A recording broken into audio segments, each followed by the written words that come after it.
Nangis, nangis, nangis, nangis bukan tanda pria lemah. Iya, aku Fikri Ahmad Amin toh. Jadi aku mau nge-review, ya udah lihat tadi ya, film yang kemarin jadi penutup di JAF Jogja Asian Network Film Festival, dan kemarin baru rilis secara nasional. Ya kami harusnya kemarin sempet kesana, cuma harusnya nonton mah kehabisan aja. Dan ternyata tuh emang wajar, emang sebagus itu guys. Premisnya menarik, tapi eksekusinya tuh menurutku tricky, karena kalau ini nggak digarap dengan baik eksekusinya, nanti jodohnya cuma film parade kesedihannya si Moko aja gitu. Cerita yang ditampilkan itu bittersweet, nggak bitter aja, ada sweetnya.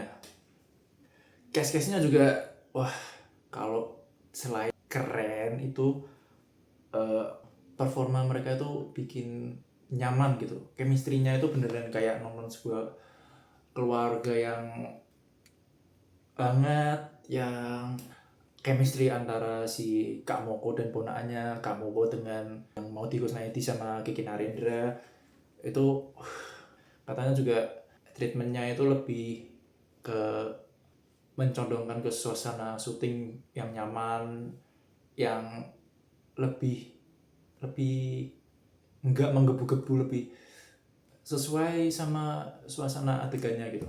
Adegannya itu kayak hangat, keluarga yang hangat. Jadi kalau kata yang di Lawrence sendiri, katanya kalau dia bawa anaknya ke sana, anaknya itu nggak lihat sosok ayah yang berbeda dulu. Ya ayah sebagai ayah gitu di sana, bukan ayahnya sebagai director gitu. Balik lagi ke cast-nya. Yang pasti pertama ya Chico Kurniawan, aktor muda favoritku ini dari Penyalin Jaya, berhasil menyuguhkan sosok Moko yang struggle-nya itu kerasa banget itu. Untukku sebagai laki-laki, dari penonton perempuan juga mungkin merasakan ya. Sama aktor-aktor lain juga keren-keren di sana, ada Amanda Rawls katanya, Fatih Unro, Nadif, Ringo, Kawai, ini Ken Anjani, terus ada Freya itu juga keren itu di situ. Kayak untuk opini pribadiku, Tan JKT yang aktingnya paling bagus mungkin so far Freya, karena mungkin bukan karena bakatnya lebih dari yang lain. Dari pandanganku, Freya dapat project yang sesuai aja, yang dapat director yang bisa menggali potensinya. Mungkin juga karakternya juga relate sama dia, jadi lebih bisa masuk gitu. Kawai yang jadi Ais, gadis, itu juga bagus di sini. Aku pertama kali lihat dia di Keluarga Cemara. Di Keluarga Cemara tuh dia cuma main dikit aja. Di Keluarga Cemara kedua dia lebih signifikan aja screen time-nya. Dan di sini malah salah satu yang bikin aku kena itu malah waktu plotnya dia gitu, plotnya si Ais dan kehidupannya, sama Nadif yang jadi Ano. Soalnya dia baru pertama kali main film, katanya dia ketemu yang di Lawrence di sebuah seminar, terus diajak main, dan untungnya di sini dia dapat porsi itu yang nggak dapat beban drama yang berat-berat banget. Mungkin ada beberapa, cuma bukan yang vital lah. Jadi actingnya itu bisa disesuaikan dengan porsinya dan cocok gitu. Nggak kerasa lah kalau dia ini film pertama kali gitu.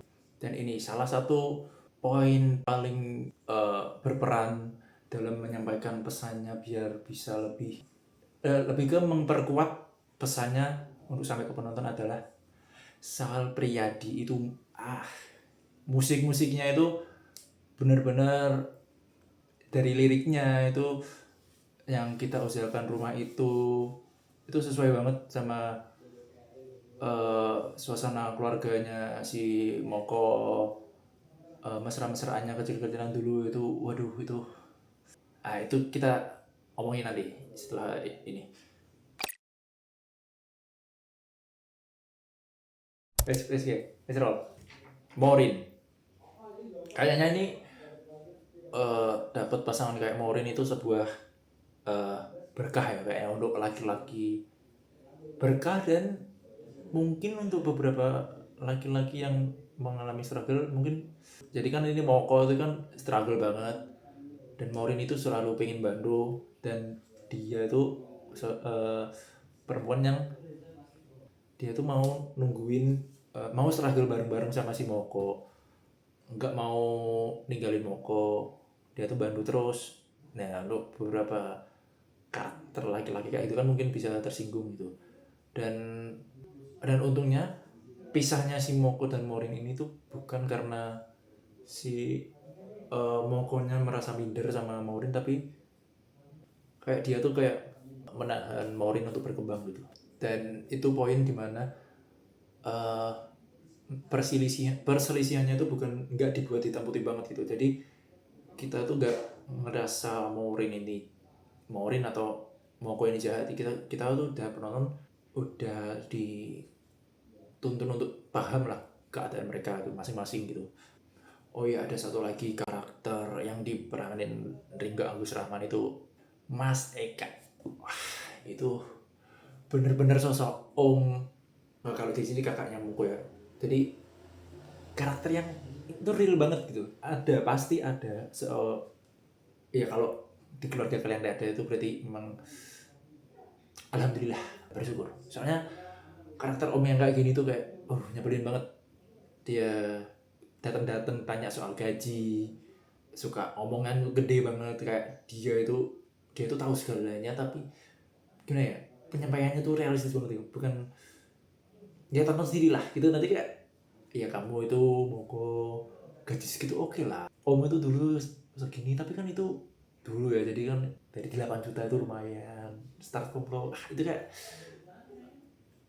om itu kayak bener-bener jengkelin banget, apalagi nanti sama ke belakang dulu, wow kayak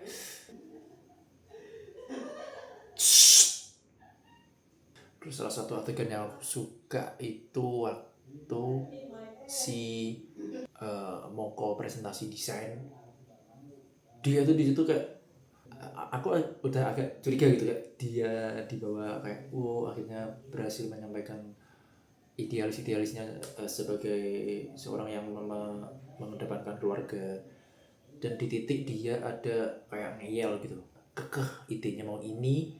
Awalnya aku pikir oke lah, mungkin alasannya ini karena dia kemarin pengalaman liburan di sana bareng keluarganya, nyamannya kayak gini. Ternyata waktu ditarik ke belakang sampai akhir film tuh ternyata keungkap si alasan kenapa Moko seperti itu, kenapa Moko jadi arsitek itu juga kayak nyambung ke adegan nanti dia ketemu Ais, waktu Ais udah dikembaliin ke keluarganya, terus disamperin sama Kak Moko, dan di dialog mereka itu ada kalimat kayak intinya tuh, ada nggak sih hal-hal yang kamu lakuin biar seolah orang yang hilang itu ada lagi di sisimu gitu. Kalau si Ais kan dengan main piano. Nah, kalau yang si Kak Moko ini nanti di reveal di ending, dan kayaknya itu biasa spoiler ya. Terus soal nangis, untukku ini adalah film yang bikin nangis tapi terunik gitu untukku. Jadi yang pertama, aneh banget entah kenapa, langsung ada titik nangis belum ada setengah film. Jadi itu waktu pertama kali lagunya Sal Priadi yang mesra-mesraannya kecil-kecilan dulu itu, adegan sebelum itu dan montase waktu musik ini dimainkan gitu, itu tanpa sadar langsung netes aja. Terus di situ ada nanti montase di mana dia menjadi sosok ibu, jadi sosok kakak, jadi saya bapak untuk ponakan-ponakannya yang remaja maupun yang masih bayi, itu si Ima.